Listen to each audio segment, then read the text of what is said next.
witness on his story. But right now, Travis Roeder, SicEm365.com football analyst, wrote a lengthy article about the quarterback play, the decision, the depth chart, and even every single throw that was made by Blake Shapen and also Sawyer Robertson on Saturday. Travis, the question to me, and you heard the press conference, and I asked Dave Aranda about does Robertson give him more dynamic whatever. But my question is, I don't know why they have to, and Aranda said he would, why rush to saying anything QB1? I don't think that needs to be the case. Do you? I really don't. Of course, we're saying that from outside the building, so all the natural caveats that there could be some sort of additional information that makes this a clear decision for them that we're not privy to. I think some of the ideas that have been bandied about are, wanting to establish Blake as a leader going into the summer so that the team can rally around him, so that they can build the offense around him. So I think that's kind of the primary consideration. And of course, Shapen told everyone in the press conference in his own words, he said he failed as a leader last year. And that's been a big talking point for this spring. And so I do wonder if it's kind of like, hey, we think he's our guy. We're going to try and get everyone to rally around him and name him the starter. Another interesting theory that my podcast co-host, Jeff Davis, proposed yesterday when I was talking to him, he said, maybe what Baylor's trying to do is just establish, We lost you. Hold on. Yeah, we lost him. Hold on, let me. Okay. I guess my follow-up I would have asked was I don't think you force somebody into being a leader. I think you let him become one. And well, I think that's what they're doing. They're saying he's taking those strides. They're not putting a gun to his head. They're saying that's what he's done. But all right, back to your conversation with Jeff Davis. Okay, terrific. Yeah, he had a really great idea. He said, maybe what Baylor is trying to do is, knowing that in this NIL era that there are always going to be so much quarterback movement, and quarterbacks are really kind of the primary guys moving in the transfer portal because they can't afford to sit for too long. So he said, maybe what they're trying to do is just establish so that they always tell kids out of high school and they can always tell their transfers, hey, we're always going to name a starter after spring, and you're going to know where you stand by the end of spring. I don't know if that's true or not. I just thought it was an interesting idea, but I'm kind of fishing at this point because, get into the end of the answer here. I don't really, from the outside, I don't really see the downside in waiting till the fall. We all knew that Sawyer Robertson was going to need a spring to even just get his feet underneath him, playing in an entirely new offense. So from the outside, it's easy for me to say, just push this to the fall. I don't really get it. But there could be more going on behind the scenes. And my guess it would be to try and inject, get the team to rally around Shapen if they go that route. What did you think of what you saw specifically from Sawyer during the game? Well, I think, this is kind of coach speak, but honestly, watching all of his snaps back to back, what really stood out to me is just it looks easy for him. I think a big part of that has to do with the fact that he's, 6'3", 6'4", and he's a phenomenal athlete. Smokey, I think y'all had him on after he committed, and y'all talked about how his entire family is track athletes and college athletes and everything else. And I think you could see that they let him run the ball one time, and he just looks so natural. And everything in the pocket, it's a really big yin and yang versus him and Shapen. Shapen's very frenetic. He's not quite Kyler Murray, obviously, but his feet are always moving. He's really small, so he's having to move around a lot. And I think for Robertson, what was immediately apparent for me was just like he's very comfortable. He seems like he seems extremely comfortable in the position, and things just kind of come natural to him. He doesn't have the arm talent that Blake Shapen has. Shapen really has that ability to kind of whip it from any platform. Sawyer's a little bit more, robotic would be the mean way of saying it, but I think he requires a little bit more setup. But he does seem like he really plays in a flow, and that was nice to see. Travis, without, getting into like an hour-long discussion, because I know there's going to be plenty of those throughout the offseason and thousands of posts on the message board and all that, but just kind of in general, the rest of the offense, it seemed like there's stuff to like about the tight ends, the running backs, O-line, wide receivers. Kind of how did that boil down for you as far as good and bad and maybe neutral at the moment? I was, this goes into the overall sensation of the team. But, one of the comments that a buddy of mine texted me during the game, he was like, it's just amazing how clean this spring game is. There's not a lot of mistakes. And we were talking about it afterwards and realized, that is really the sign of great coaching, especially on the offensive line. So many times what you see in spring games, it's just that by the time the second and third string offensive line gets in there, there's just so many mistakes that it's almost difficult to function as an offense. And so I think you really see the value of having one of the top O-line coaches in America with Eric Mateos, and the fact that the second and third string O-line was playing so well and so clean that they were able to kind of fully function. So getting into that, I was really, really impressed with the offensive line. I think you could see that even though last year we were all very impressed that Baylor was bringing back 5 starters, I'm not sure how many of those guys actually improved in their final year. I'm sure they all did to differing degrees, but I think what you see this year is that the starting 5 has a little bit more juice to them athletically. They're probably not obviously as savvy as that last group was, but there's a lot of pop, and you can really see this is the third year that Mateos has had that offensive line, and you can really see it. I thought they played extremely well. The kid, Elijah Ellis from Paris, Texas, is a freak athlete. He looked really good at right tackle. And overall, I think Baylor really is going to lean on this running game. I really laughed the other day during Jeff Grimes' press conference. He's the offensive coordinator, and somebody asked him, what's it like to have so much running back depth again? And he looked at them and smiled and said, again? Yeah, I remember that, yeah. It was pretty funny. And Baylor really struggled with that depth last year. Squirrel was playing hurt. Richard Reese is getting 30 carries as a true freshman. And I think what you're going to see this year is with Dominic Richardson, Bryson Washington, Quaylen Jones, and Richard Reese, they're not going to ever have to give Richard Reese 30 carries in a game unless everybody else gets hurt again. They're in a really good spot. That kid, Dominic Richardson, the transfer from Oklahoma State, he is really, really, really good. They're really getting back to that style of, if you're going to get on the field, you have to play physical and you have to fall forward. And I think that's what you saw. The kid, Bryson Washington out of Franklin, he's a load, and all these guys are falling forward for extra yards. So I think the offense is going to lean around the run game. I think it's going to make sure that the offense is at least good. And I think whether Baylor gets great quarterback play is what is going to determine whether they can become an elite offense. And just a quick step on the wide receivers, I think we know what Monterey Baldwin is.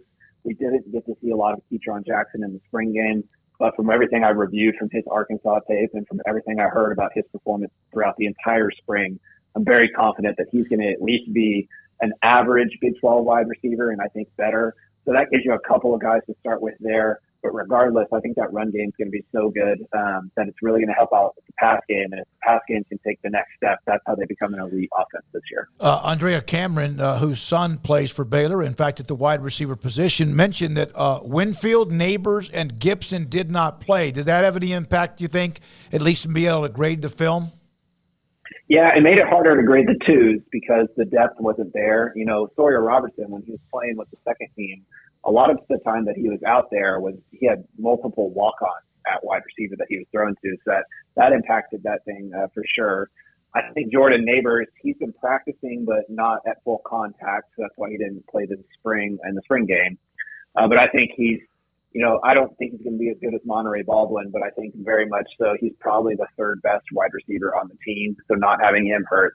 Armani Winfield's a big wild card. He could become, a dominant level starter, or he could be nothing this year. He has a lot of talent, so we'll see on that. But I do think that Jordan Neighbors, Keyshawn Jackson, and Monterey Baldwin are the top 3. So missing Neighbors, I think, really hurt. And then missing the other 2 guys really kind of just hurt more the depth, I think, for when Robertson and the second team offense was out there in the spring. Craig I didn't realize that Gibson's not on the team any longer. Is that right? Yeah. Okay. All right. Travis Roeder, 365 Sports, SicEm365 Radio on the quarterback competition and also the Baylor Spring Game. Travis, defensively, obviously there's some D-line holes to fill after the guys last year moved on, Siaki Ika in particular. How are you feeling about how they're establishing themselves up front so far? Injuries seem like they're kind of wreaking some havoc on that as well.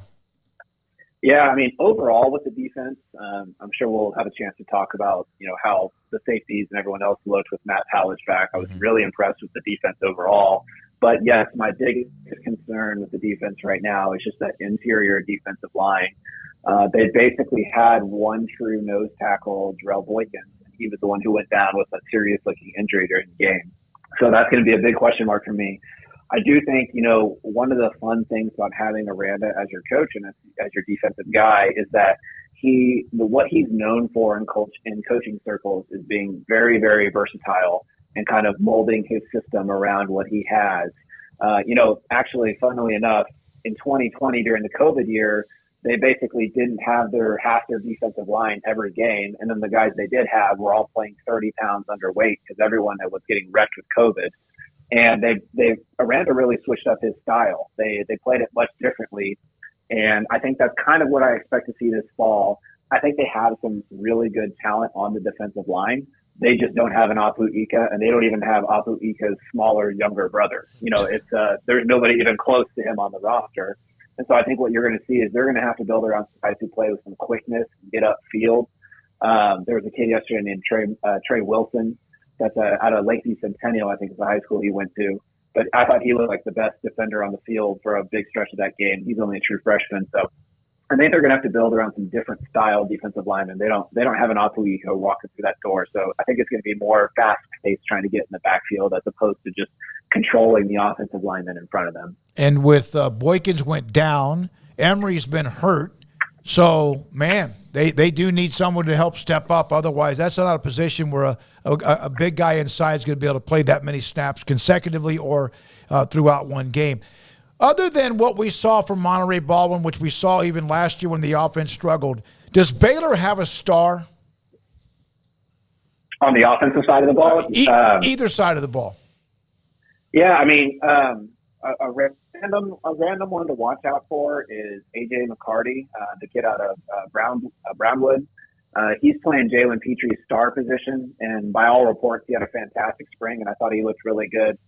But I think really the hope is that I know this is kind of boring coach speak, Smokey, a little bit, but I think the hope is that the running game, Abram Smith kind of turned into a star in 2021, but I don't know that many people would have described him as a star player. It was just that what he did was so impressive in totality.